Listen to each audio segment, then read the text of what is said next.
on my attention. My countrymen, they love their fiction. Words upon now, it's made with good intentions. Welcome to 10200 New Zealand Media Weekly Current Events Edition. You're here with Philip. That's me, one of your co-hosts. We also have Kyle. How are you, Kyle? I'm good. How are you, Philip? I just said I was good, as usual, behind the ball. I just wanted to know if there was slow. more to Moving it on, than that. moving All on, right, moving on. all right. Moving on. Finlay, how are you? Yeah, I'm also good. That's how you do it, Kyle. Take the lessons. Look, We also have Simone. How are you, Simone? Kyle, I've been in the podcasting business for some time, and I just want you to know that was embarrassing. You have as much experience as us one of these days. I'm just used to being in the driver's seat. It was my fault for handing the intro off to Philip. I take full responsibility and I'll do better. This is So like I'm looking for the notes app apology after this. learning, doing better, changing, evolving. Yeah, holding space Holding for space. changing. Very mindful. This is like when you're used to driving and you're sitting in the passenger seat and you instinctively reach for the brake, and it's embarrassing for all I concerned. like that there was some sort of TikTok that his media team did where Luxon said like a very mindful, and there's just nothing behind his eyes. I was like, I'm not sure that you have a mind. I think theory of mind doesn't apply to Luxon. This is Actually inaccurate. incredible. He's the philosophical zombie in charge of the country. He is the philosophical zombie. He's the utility monster as well, actually. I don't know if you know this. Incredible. Beautiful. Okay, so we're back at you with a weekly run-up of current events.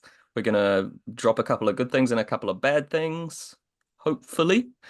I thought I would let Kyle do the honors to start because he's usually the one who's actually thought about these things ahead of time. Let's see. Let's find out. Or is he going to embarrass himself? Am I going to do it again? Am I going to embarrass myself again? Good news. I'll start with the good stuff. Good stuff.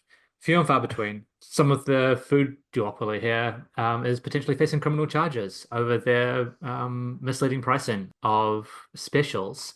Commerce Commission is finally saying we're potentially going to do something about this, and is filing criminal charges against Woolworths and two different Pack and Save franchises. I didn't think they'd ever do this.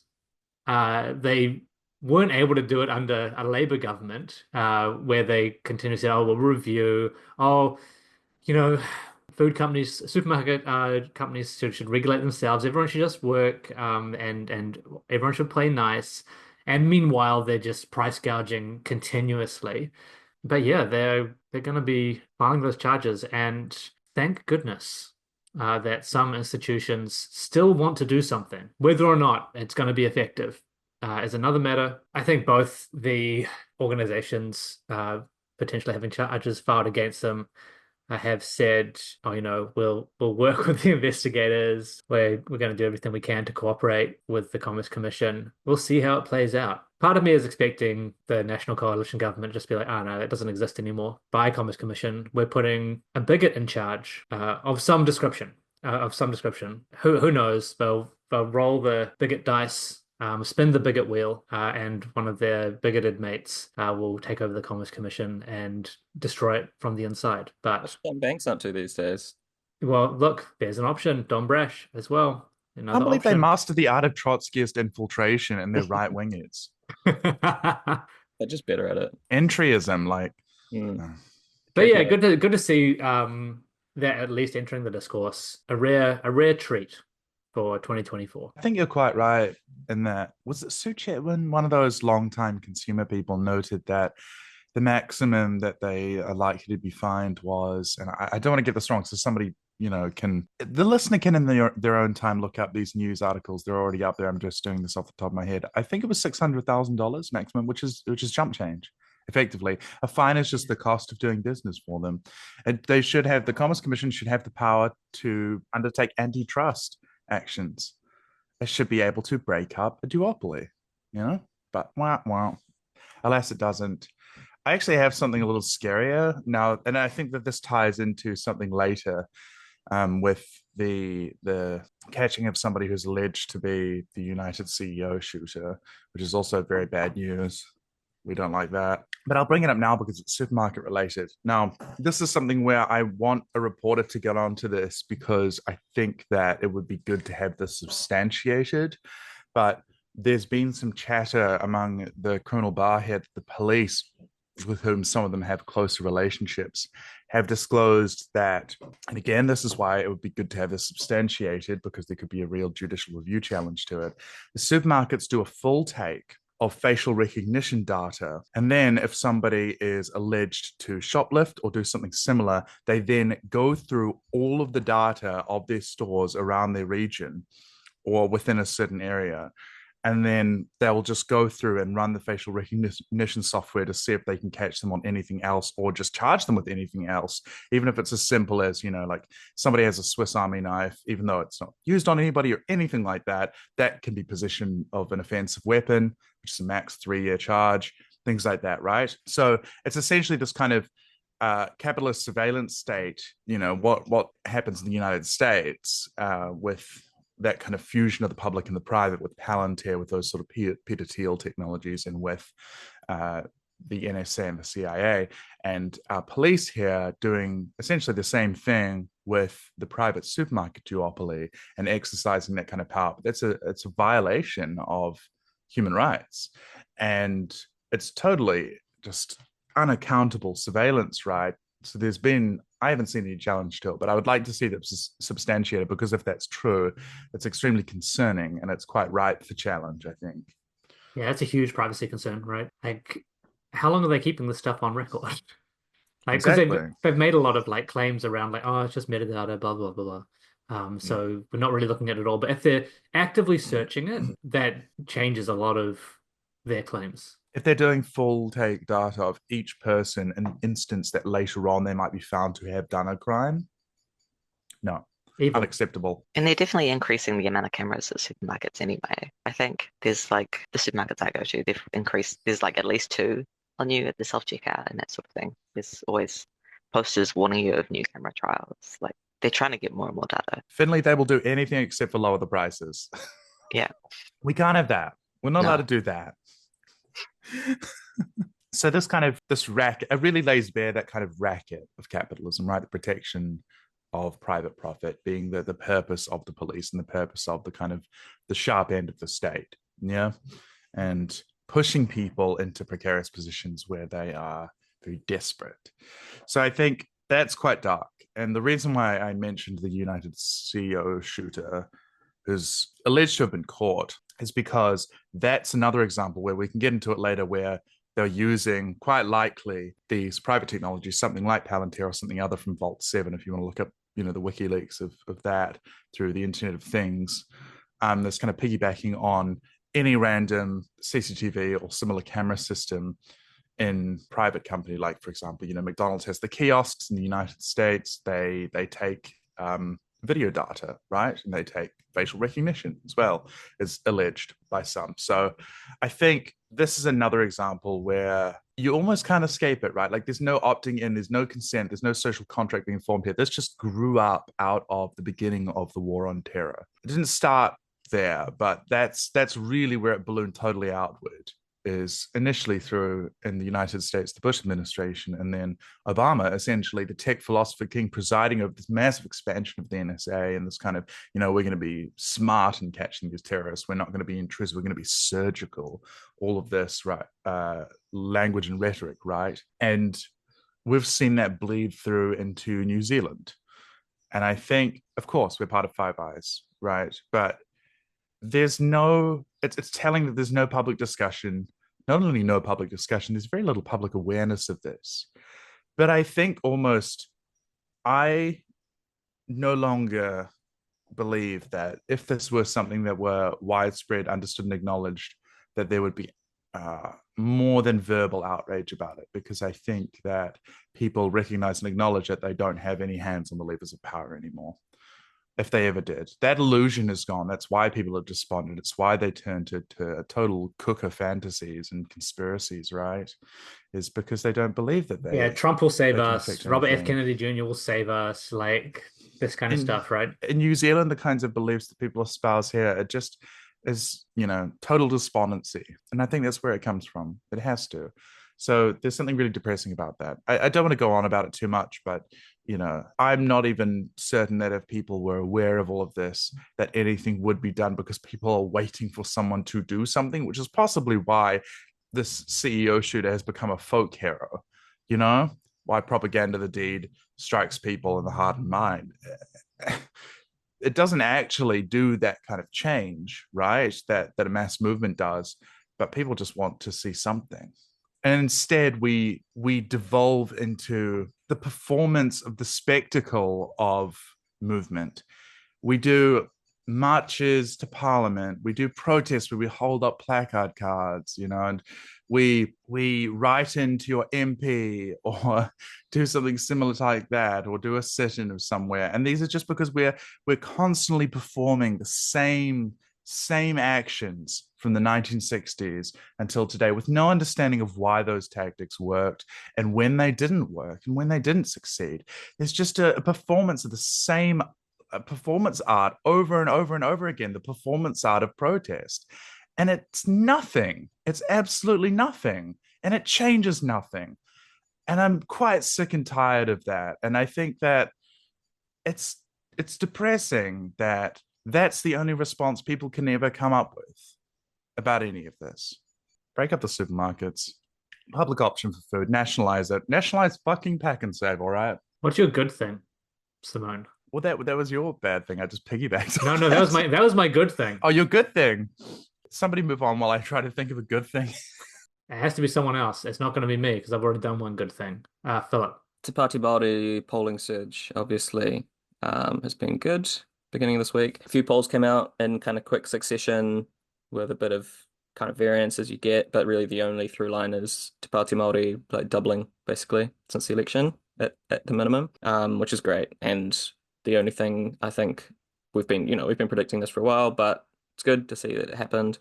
And the only thing I think we need to wait and see is whether that sticks around next year as Treaty Principles Bill gets kind of baked in to people's expectations about what they think the government's doing, and New Zealand First's more kind of sneaky legislative agenda and the more embedded kind of libertarian aspects that could flow out of the Treaty Principles Bill enactment kind of comes more into public consciousness potentially next year. I wouldn't expect another surge, but if they can stick above kind of 5-6% in the polls, I think that'll change the way that the media interacts with them for the better. And if you just think from a brute tactical perspective, once Te Pāti Māori is expected to win every single Māori seat, that gets them to about 5%. Where's that next MP coming from, right?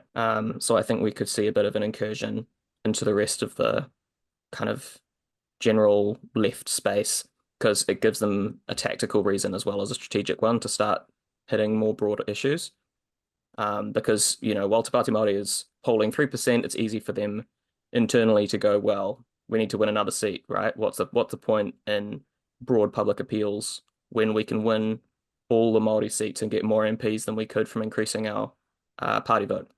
But when that's no longer the case, I think hopefully, if I can kind of read John Tamahere's mind, I think the next step when he stops killing cats with AIDS or whatever, the next step is reaching out, right, to a broader populace and going, okay, how do you get from 6% to 10%? That's a different calculus.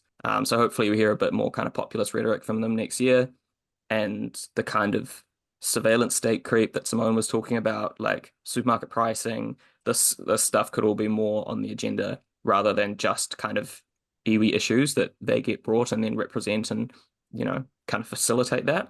It's the same kind of path to development that we saw from the Greens, changing from like a vessel for environmental NGOs into being forced to have kind of broader positions on education, crime and punishment, things that were always there. But I think you see the focus change when left parties are forced to be a bit more kind of populist. So yeah, that's my good thing. I think it really like opens a potential next year for them to become a real kind of party of working class Māori on the left. Yeah, I think the hikoi, the way that the messaging was being pitched as this is a corporate grab. Like the Treaty Principles Bill is, it's not just about Māori. It's to get rid of the protections that stop extractive industries from taking everything from Aotearoa really resonated. And alongside that, you just had like the haka in Parliament, these actions, the eventual arrival of the hikoi at Parliament, that just looked really fucking cool.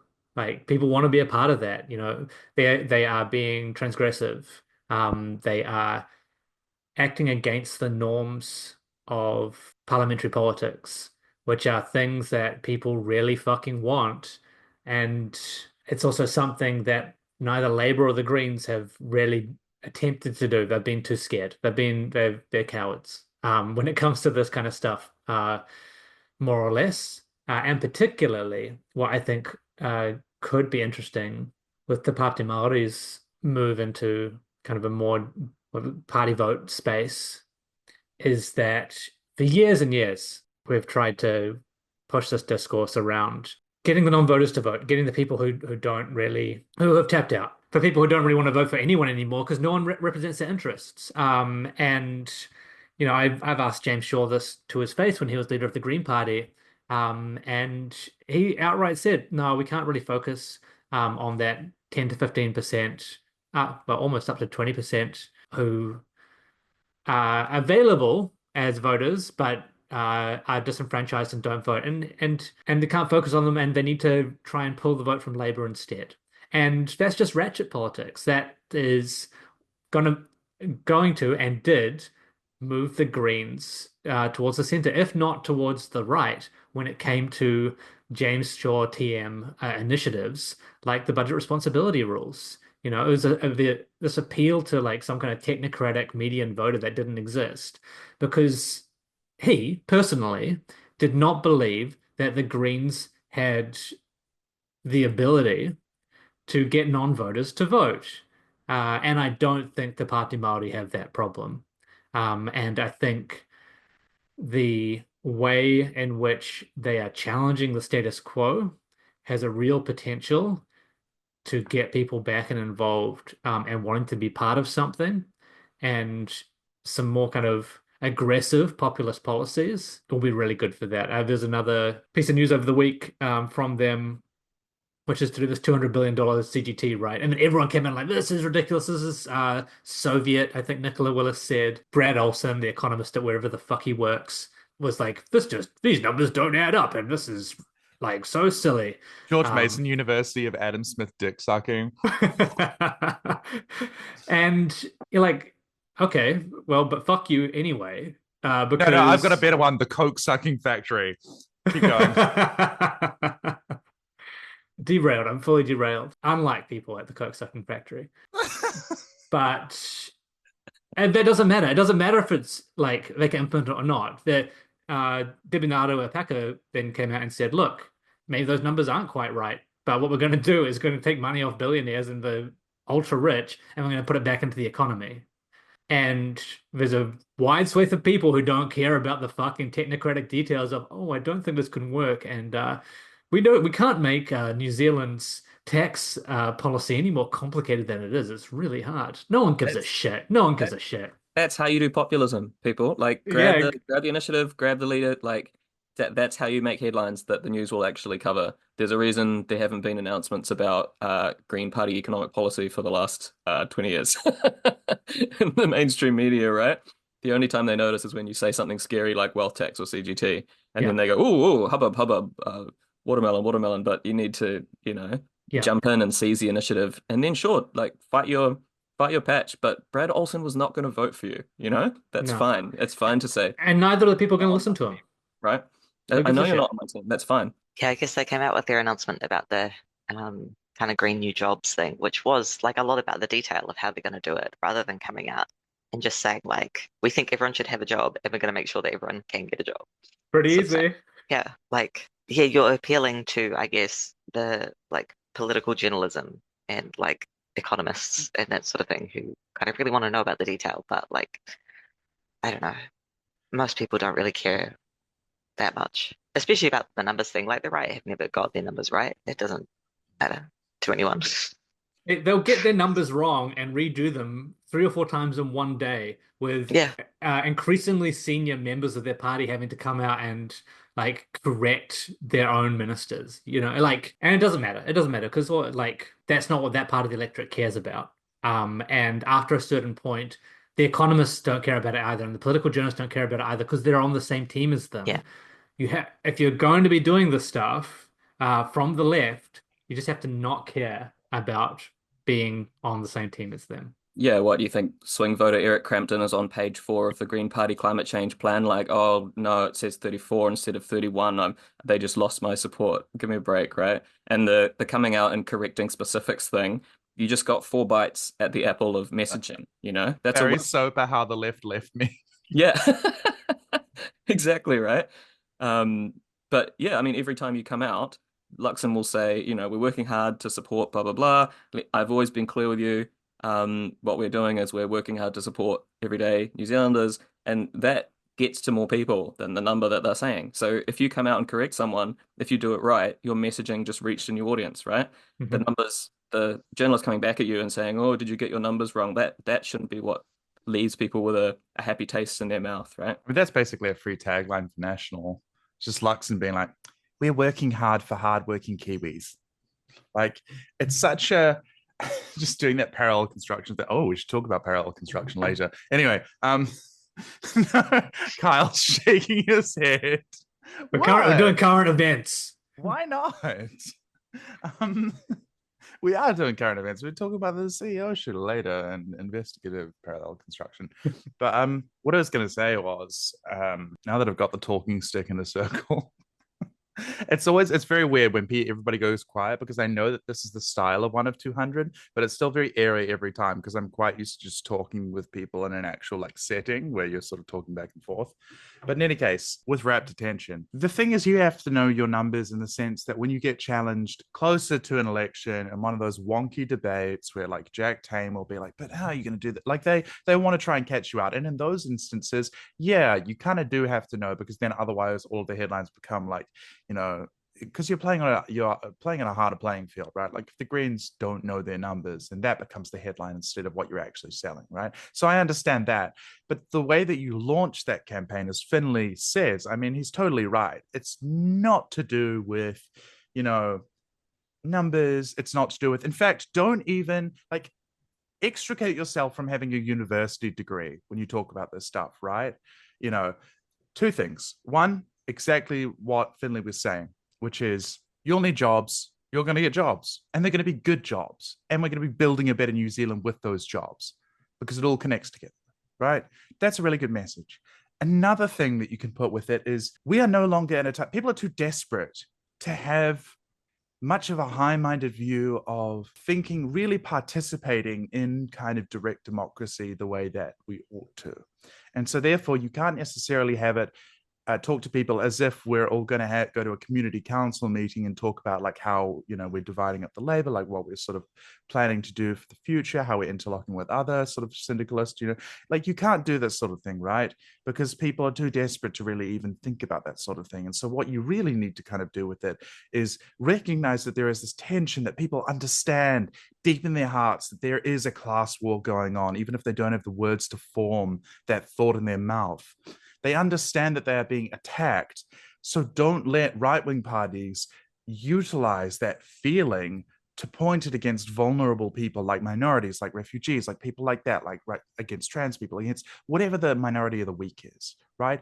Don't let them do that. Instead, be like, yes, you feel like there's something wrong. There's something deeply wrong with this country, isn't there? There's somebody against you, isn't there? I'm going to tell you who it is. It's the ruling class, and here's how this works. You don't have to use that rhetoric, right? You don't have to say ruling class. You can say something else, right? Your boss, the managers of the economy, they're just like the manager at McDonald's. They fucking suck, okay? And when you do that, you can start to actually unpack this for people. Did you know that the policy of both parties, both major parties until now, has been that you set unemployment at a certain rate so that they can make the rich richer?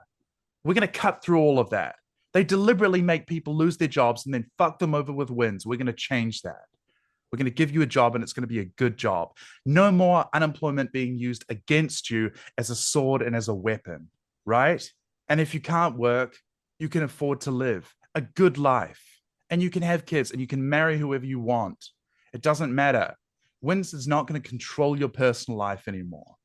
We're changing all of that because we're taxing these fuckers who've been taking us all for everything that we've got. Yeah, look, someone come and steal these lines.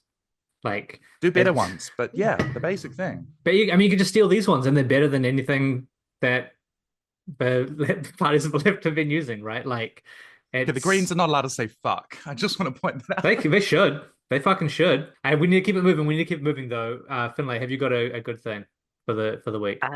Yeah, I went to the supermarket the other day, so I guess also on topic. And there was big crates full of corn, so we can eat corn. We can buy corn for like $1 a cob. It might have been more than that, but roughly. It's going to be, well, I guess we're heading into tomato season, stone fruit, berries, It's summer. courgettes. I don't know. It's summer. We've got really good produce for like 6 months. Corn, mountains of corn, fields. Yeah. The happiest fields of corn. Stone I saw fruit. Definitely get on board with four that, corns for $5 at my local supermarket. Nice. I'm not a big fan a lot of the time, though, I have to say.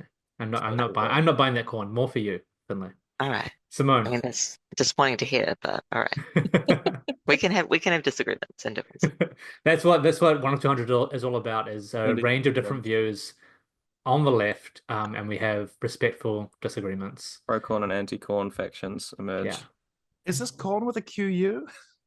Absolutely not. No. Okay. With a C. Okay. Yeah. Simone, what's your good thing for the week? I don't know what's good, Kyle. Nothing's been good. Okay, we can start with the bad thing. It's been bad. Leave the good behind, and Okay. you can launch us into the hateful Maybe events. I'll think of something good later, but here's what's bad. My man got got. My man got got. He's been got. They got him. Or somebody they think is him. It might be, right? We don't know. Innocent until proven guilty and all of that. Allegedly got. Luigi Mangione, Luigi's mansion has been compromised to a permanent end by the security state. They got him. They parallax viewed him. They cluted him. All the presidents mend him. They deep throated him. Maybe not the last one. And if you don't know what I'm talking about, the United Health CEO shooter, there is a suspect who's been arrested. And what's really interesting about this is that everybody kept on pointing out along the way, none of the case that the NYPD was constructing made any sense. Like, the evidence didn't really make sense. And so people have come up with various theories, like, is this the guy, is this not the guy? But one of the more interesting things is that there's now been discussion about a technique which is sometimes used, which I think may or may not have been used here, and may not be the case here if he's not, the guy. Or they could have done it. I believe, actually, that non-binary people are capable of killing CEOs. And I think that they should not try to prove me wrong. And equal opportunities. We're doing DEI on killing and assassinating. So I think that it's kind of been interesting. One of the things that people have been talking about is the process that gets used, where there is the construction of a case through evidence which is kind of seen as traditional.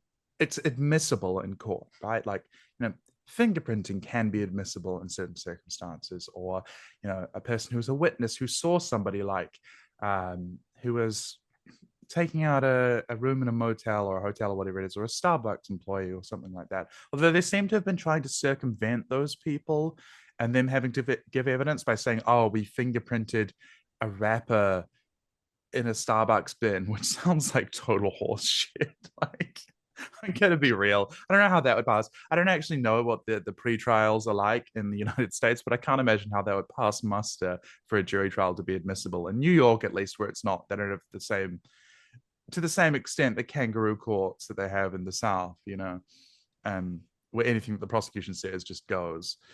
And so the reason for constructing this kind of very flimsy, circumstantial, and yet admissible in court evidence is that the actual method by which they found this person and have fingered Luigi Mangione is through using the capitalist surveillance state, right? Through these technologies like Palantir is one that I named. There's some other ones. There's X-Keyscore. There's the Prism one that they were using. I'm not sure if they're still using those ones from the Snowden era. there'd need to be a bit of an update on that. If anybody wants to give a hot tip about what the NSA is currently using, we could use a scoop. But nonetheless, this, and also Vault 7, this kind of use of the Internet of Things. If you have a smart fridge, if you have a smart television, the CIA has been trying to develop technologies to try to extract that sort of data from inside your home and through, especially through these private corporations to which they're all tied, like, the Alexa or the Siri that's inside your house, tells on you. Because of course it does, right? They all have contracts, these big tech giants, with the clandestine state in the United States. And indeed, that's quite profitable for them, because war and making money off, the war on terror is really the only real source of real profit in the United States anymore, since the manufacturing went overseas. And so, what people suspect is that they used facial recognition technology from various different places, not only around the city in New York, but just this kind of constant full take data, meaning they comb every piece of data, and then the algorithms are constantly sifting through it until they find the right thing, right? If you want to see a kind of vulgarized version of this, it's in movies like Enemy of the State, for example, where it's just like a very simplified sort of, like Hollywoodized version of this, that he was recognized by a kiosk, not by an employee. Who, by the way, if there was somebody who had pointed him out, that person is almost certainly not going to get the money. Which, good, snitches shouldn't get the money, but it shows you what's what, right? Don't snitch, never snitch, Never snitch. never snitch on a folk hero. And that's the way they identified this person, which is really concerning, because one, not only because it's not admissible, but two, it's not admissible for good fucking reason. And the way they've been leaking, the NYPD has just been leaking to the media, and apparently refusing to give anything to the defense. They're just trying to wrap it up. They're trying to get everything done and dusted before there's further scrutiny of what the process was here. It's quite blatant. It's going to be really interesting to see how it goes down, because people are making votive candles of Luigi Mangione. They're painting him as a saint. It's actually absurd. And there's like a corporate industry of crap reason for that as well. But people are buying it, if something drives that in the first place. And yeah, it's going to be interesting to see how the whole thing plays out. And I am once again struck by how incompetent the extremely powerful are, who are incredibly spooked right now. They did not think that they could be touched, and they just don't know what they're doing. It's wonderful to see. They did not expect this to happen. They did not expect the folk hero status. They did not expect the way the discourse would develop. And they've had this kind of semi-iron fist approach, but they're just like whack-a-moling. There's just been a woman in Florida arrested for saying on a customer service call that if the health insurers keep treating people this way, there's going to be more killings. And they've treated it as a direct threat and charged her with planning a mass shooting or terrorist attack, and put her up for like a bail of $100,000. And you're like, yo, you're so bad at this. Like, that's how scared they are. That they're just flailing around. And again, I think like it's the incompetence of these people. Did anyone else see the Peter Thiel response to, I think, was it Piers Morgan? His face was so slimy in that. He looked like he was freshly out of the goop chamber. I simply couldn't listen to it. I couldn't unmute that video. I'm sorry. He was asked about it. Kyle. Like, no, that's fine. I can talk about it. He was asked about the whole thing. Like, but there's so many people supporting this guy, and like the action being taken, and he just goes for like 1 minute, and then starts saying about, I think you need to make an argument, and then you should argue about it and try and get changed that way. And you're just like, you fucking idiot. Like, none of these people are actually good at what they do. None of them know how to relate to real people. None of them understand the forces at work. They're just really fucking rich and are playing on like tutorial mode. We're beyond easy mode at this point. Like, they've got sandbox mode because they have so much power and resource. And they're just spraying voxels like all over the place. So it's just a scattershot attempt. And half of those maybe work out for them. But they're already so far above the rest of us that it doesn't matter. Like, that's enough. It pushes their agenda forward. None of them, like, And we're really lucky because we could already be in like the absolute lockdown police state where no one even thinks to question it, and we're not yet. So we've got an opportunity here. But it's still, yeah, it's I don't know. Like I think this guy's gonna get caught eventually anyway, but they're in a really risky position trying to prosecute him and or trying to do anything else to him. Because we're at this major inflection point around class war. And there are a lot of people who are starting to go, oh, wait a fucking second. I think like they're calling this Florida woman like a copycat, a Luigi Mangione copycat. It's just absurd. It's just the most absurd shit. And people are going to look at that, and we're going to look at the next one, and we're going to look at the way that billionaires and the billionaire media and all their little kind of power processes are reacting to this stuff with just the most incoherent and out of touch with reality responses and thinking, oh shit, this is like they're gonna like really crack down on us. They really do hate us. They really don't think that we deserve to be here. I understand how these dynamics work now, and I think that's on some level inevitable, given how things are, and I'm looking forward to it. Accelerationist turn from Kyle, 2025. It's not about accelerationism, it's about class consciousness, Philip. What did he say? They already accelerated it. We may as well take over the car. All right, bad things, bad things. Going back around, Finlay, what did you hate this week? I guess it's not just this week, it's kind of a constant hatred. Um, but we will probably be the first year that is 1.5 degrees above pre-industrial temperatures. And yeah, that's sort of constantly ticking, I think, in the mind a little bit. And always like, this was possibly naive of me as a child, but like I remember being a kid and like, I guess because of my personality and also my family's personality, was like very aware of this and was worried about it. But there was always a part of me that was like, well, yeah, but it won't happen. It won't happen. We'll stop it. But yeah, 7-year-old me was unfortunately wrong. And yeah, it feels like nobody really seems to want to kind of deal with it, I guess, in kind of political media class. And even more broadly, I think just particularly in the West, we don't really want to give up anything. And yeah, here we are. I don't know. It sucks. Yeah, I mean, I just used ChatGPT to try to find a solution, and Ah, nothing came up. So oh no, shit. Kill you. I will Luigi Mangione your ass. I had it coming. No, that's a great one. That's a great one, Finlay. I was thinking, we hadn't hit environmental topics enough this month. Yeah, and it's not getting anywhere near the amount of cachet you'd think it would deserve for something that spectacular, right? Even 10 years ago, when there was a bit more kind of cautious optimism about avoiding 1.5 degrees, there were at least kind of headlines about it. But now that we're hitting the finish line, so to speak, Yeah. who's there to notice it? All the breaking news we get on RNZ is whichever latest murder they find most intriguing, or like a speeding car hit a truck full of soft toys or whatever it is, right? This is like epoch defining stuff. Yeah. And it's just going kind of by the wayside. The RNZ top story right now, as we speak, Saturday morning, 9:56 a.m., is Coromandel 309 shooting, man charged with murder and attempted murder. And the picture is of a car on a road. Hey, look at that. I Yay. called it.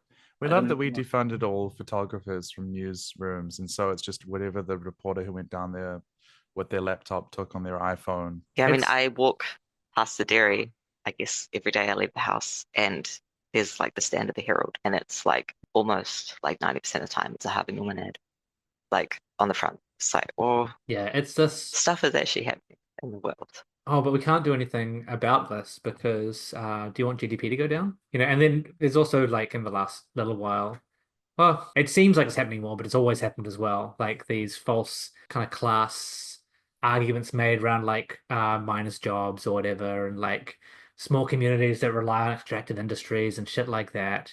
And just it's becoming so much more clearly expedient. And all the while, like we're getting these absolutely insane floods, forest fires, droughts, et cetera, et cetera. We're past the point, there's that saying, and we've used this multiple times on the podcast about like watching cell phone footage until it reaches you and you're on the cell phone, right? We're actually past that now. Like most people have taken cell phone footage of 100-year floods. And most people in the world have taken cell phone footage of this stuff at this point. Yeah, I don't like something's going to give. And it's probably going to be when one of the islands goes under. And everyone is suddenly doing stop the boat campaigns with even greater fervor, and we start putting cannons on the shoreline kind of shit. And that's fucked. Yeah. I mean, it's something that will and also is like hitting everyone and everywhere, but it is really like kind of the tragedy of what is going to be lost, or I guess what is likely to be lost, particularly across Moana Nui Akiwa, but also, all over the underdeveloped, highly exploited kind of world. Yeah, and I think there's a real I think there's probably going to be people, oh, they might not listen to podcasts anymore who won't like this, but I think like kind of the biggest hope is probably China, who are like, I was trying to find another article about it, but I believe they're like starting to quite quickly phase out fossil fuels. And see, now I'm not sure. I don't know. I couldn't re-find the source, so maybe we won't put that in. But like they are definitely with more kind of fervor at least than most of the kind of Western world starting to actually make massive changes, and they have like the state apparatus to kind of do that. Whereas we have a country of primarily two large islands that we are gonna hopefully not have connected by boat anymore, with how the government's going. So it's a lot of bad things going on. Yeah. And meanwhile as well, right? Like a lot of Western countries, New Zealand included, are like, actually, let's mine more. Let's frack. Let's get right into those fault lines and see what we can drag out. It's really stark to do the comparison alongside China in particular. Mm. And yeah, I'm not sure. No, it's just bad. I do know where it goes from here. It's bad. And something needs to happen. Philip, what have you hated? What is your hate? Before you move on, Oh, Kyle, okay. what I was going to say was we've let the kids down. Well, you haven't, Finlay. You were a child at the time, I'm sure. You seem very young. But from a few years ago, we let the kids down. Does everybody remember that we had climate strikes? Yeah. This is not something that's escaped sort of down the memory hole. The kids, well, some of them do now, but and did then, but the strike was from school, right? Which is something, but it's not from the machinery of labor. It's not running the country. And it was incumbent upon the adults to make that an off-ramp for this catastrophe by actually striking from their workplaces. And the unions didn't, and we did it. And they led the way, but everything was contingent upon the older generations giving a shit. And ultimately, even though vast numbers of people turned out from the younger cohort because this is going to affect them the most, older people didn't. Some of them did, but there was nothing that was well organized. It didn't roll over into anything in the organized labor space, and we let them down. That was probably one of the major off-ramps, one of the late off-ramps. This stuff should have happened in the 2000s, if not earlier. And We all let Al Gore down. Fuck that guy. But he will answer for his crimes about the pharmaceutical factory in Sudan one day. But that's how I feel about that. Everybody says, it's not too late, but the later that you leave it, the more disastrous it is, right? And so it's too late for it not to be disastrous. It's not too late for us not to save the prospects of organized human life on this earth. That's where we're at. If we're at 1.5 this year, well, the coming year, which is early, right? That's like half a decade early from the initial projections. Horrifying stuff. And it means ecological disaster and catastrophe for vast numbers of species across this earth, and for huge numbers of terrains to change radically, for weather to change radically. And I think that we let them down. That's all I feel about it, actually. And I'm pretty disgusted with a lot of people in older generations because of that. And all that, you know what? And everybody who was at the time and continues to be some sort of leader of a union, I don't know what's wrong with you, but I think that you should feel disgusted in yourself. I truly, genuinely feel that. I think you need to sit down and look in the mirror and be like, why am I killing so many people with my selfishness? Philip, back to you now. What do you hate? What is hateful? Three strikes, baby. We're back. Three strikes legislation just passed its third reading, bringing back what was widely discredited by everyone in the kind of legal. I'm going to say fraternity because that is how sexist an institution it is. Yeah. So, I mean, we've spoken about three strikes years ago. Can I tell you a crazy statistic very quickly? Yes. I'm one of literally 5 quote unquote gender diverse lawyers in this country, which cannot be true statistically. It's just how fucking paternalistic and disgusting this profession is that nobody is safe to come out. Anyway, please keep going on. Wild, eh? Yeah. It's so nice that we have. Ugh, yeah. Gross. Gross. I'm sorry. Yeah. So, I mean, they, as everything that this government's been doing, have been really kind of hastening this through. There were, what, 760 individual groups submitted to the Justice Select Committee to bring it back. Most of that from the Sensible Sentencing Trust, predictably, right? All the actors kind of acted how you'd expect. All the governing parties voted for it. This time it's worse. They've lowered the threshold for offences that count from 24 months to 12 months. So it's going to cast a wider net. As we've discussed many times, there's no evidence this does anything to deter crime or certainly not to improve recidivism rates or prevent harm to people in the long run. It makes it worse. It fills up prisons faster. It takes away power from judges to make nuanced calls. And yeah, basically just gives bigots a club to bash people with. And it sucks. And I think that links up quite well with some of the stuff that Simone's been talking about, and Finlay actually, about justice and a brutal kind of carceral surveillance, securitized state. Yeah, and that's just they're giving themselves more weapons, right, to bash us with. So yeah, I mean that we're back to where we were pre-Labour government on that, only worse. When the right get in power, they make things happen. Labour could have done it. You could have made it better, you fucking idiots. And you didn't. Something we had been wondering was how having a mega prison was even going to work with the promises of like thousands of new beds. And this is part of it. This is part of the construction of the carceral state to create private mega prisons that utilized for slave labor. This is it, folks. This is part of that construction. This is what's happening, and I don't think that there is any plausible argument to be made against that at this point. We're looking at a U.S. prison, private prison industrial complex, as the same way in the U.S. And they're going to try and grab as many people as possible, and it's going to overwhelmingly target ethnic minorities and the poor and people who are unhoused. Like it's going to be really fucking bad. And that's what Three Strikes is about. It's about slurping all these people up and quote unquote taking them off the streets and putting them to work for private interests. And everyone should be horrified.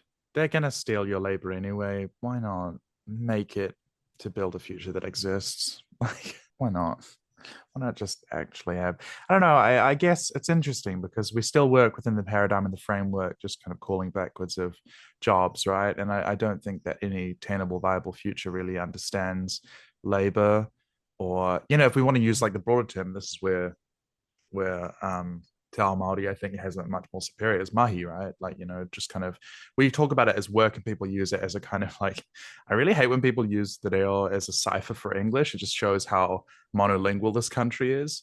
But people use it to mean like capitalist employment, which is very stupid. But that kind of, I guess labor is really a good not cognate, sorry, a good translation word for it, right?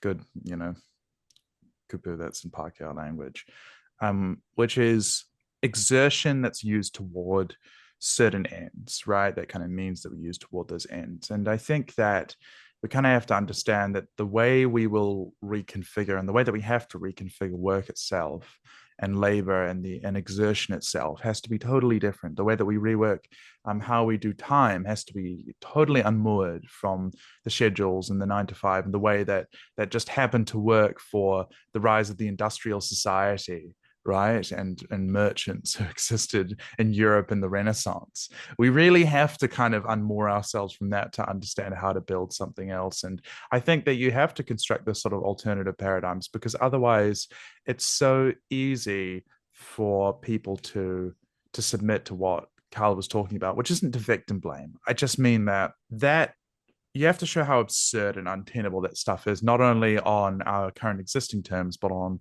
the terms as they should be in the future. And that takes a lot of work and a lot of education. And I think this is kind of why various different, I mean, you can look at this in Maoist China, you can look at this in the Black Panther Party, who are also, very Maoist influenced, about education for people being so important, right? Because if people are just crabs in a bucket and they're desperate and they don't have any sort of ways of understanding the world, you have to constantly reinvent the wheel on your own mind, and that's just not tenable. So there is a huge series of parallel projects which have to go on, and that's one of them, to form resistance. Because as I think Carl was talking about, everything that is not only on the horizon but is currently here is horrifying. Resistance is necessary, right? So what's the best way to go about that? And I think it's not that the time for experimentation is over, but the time for everybody freely kind of doing their own thing in their own, and every individual little splinter group doing its own thing needs to kind of come to an end, which is not advocacy for vanguardism, although some people will, promote that. More power to them, I guess. All power to the Soviets, whatever. But nobody clipped that. I didn't say that. That's staying in. All power to the factory councils, all right? That's my position, my obscure arcane position on the Russian Revolution. I love the just gradual movement towards more brute Soviet communism that we've had from Simone. Yeah, Nicola Willis, we will show you what is Soviet, okay? No, I don't actually agree that the solutions, not the solutions, but the kind of proposals of the 1930s in a different part of the world are necessarily what's relevant here. But there are things that you can take from everything, right? And I'm not actually in favor of vanguardism. I'm not sure that even makes any sense anymore in today's world. But I do think that the time for the kind of bohemian 1960s forms of non-resistance are no longer tenable or viable. That's all I have to say about that. I'm still trying to think of something good. I'm so sorry, Kyle. Somebody else keep talking. No, not allowed anything good now. You miss your chance. No. You can tweet about it later. Yeah, the tweet that I just sent in chat was that Luxon was, I want to get this number exactly right. Luxon spent nearly $33,000 on VIP travel in just 3 months. So when they're like sending, national sending emails being like, the gravy train is over, you are the conductor. Yeah, it's like charter schools, board people being paid 153,000 or some shit, hey. Like it's all just jobs for mates. It's all jobs for mates. Not even jobs. They don't work. None of these people work. It's all just free money for Seymour's mates. paymasters don't know how to work. They're taking your labor and extracting all the value of it upwards into their pockets for doing nothing. Yeah, it's absurd. What was the other one? Oh, the other funny thing this week was David Seymour's own ministry, the Ministry of Regulation, throwing back his red tape regulations as not being viable. Whoops, you fucking idiot. And again, this is like, they're so incompetent at this stuff. They don't know even how to implement it. They're just saying shit and they've got a rigged fucking board. And it just works because they're playing those incredibly narrow margins by accident, for the record. And it falls in their favor because it's already so stacked. But they don't know what the fuck they're doing, and they're garbage. They're absolute intellectual and political trash. And that's how we win. So that's nice. All right, what a delight. Hope everyone comes out of that feeling starry-eyed and rosy-bellied. That's a new phrase I just came. Yeah, your belly's full of roses. Okay. Thorns stab you as you leave. That's been another week of current events with 1 or 200. Thank you, Finlay. How are you feeling about the week to come? 1.5, that's nothing. I like how you would try to decide halfway through how formal you should be with that. Yeah. What's happening? I'm going down to Otter today, so that'll be nice. It'll be hot but not humid, which is always a bonus. Ooh, that's a Yeah, win. Auckland sucks, actually. I just realized that on a recent trip. Why is Oh, it like that? What's wrong with you people? we're all so spicy up here. Simone, what are you getting up to over the holidays? Anything exciting? Well, tomorrow I am shooting more of a short film that I'm directing, which will be great. We couldn't finish everything before the end of the year, which kind of sucks, but it's hard to wrangle children, for kids scenes and flashback scenes and things. That's by the by. Over the holidays, I'm going down and seeing my family, but not my mum because she's overseas for some reason. I have to see my siblings, and some of them aren't talking to each other, and we love that. And so that's going to be a true delight going back to Wellington and then kind of coming back up, and then I'm probably going to be hanging around this northern region, possibly Auckland, for some of New Year, and then friend of the pod and US correspondent Gigi is coming over for January. So Oh, that's cool. all I have to say about that. Catch up. Get humid up here in Auckland with us. We're gonna get humid up there. That sounds real bad. All up in here. Thanks, Kyle, for your rants as always. Are you doing anything exciting? No. Yes. No. Smart. All right, that's been another week of 1 of 200. Like, share, subscribe, throw us $1 on Patreon, keep us alive. We appreciate you all very much. To all the people who've been listening for many years, we love you. We want to pat your heads and give you a wink and a smile as we pass you on the road. And have a wonderful week. We'll catch you next time. Bye-bye. If artificers are then I'm living a pointless life, but learning all your lessons. Fucking politics, there's no distinction. The road's upon now. It's paid with good intentions, and I'll admit that I'm at a loss for what to say when the criticism cost me ought to stay. 'Cause I live amongst the people.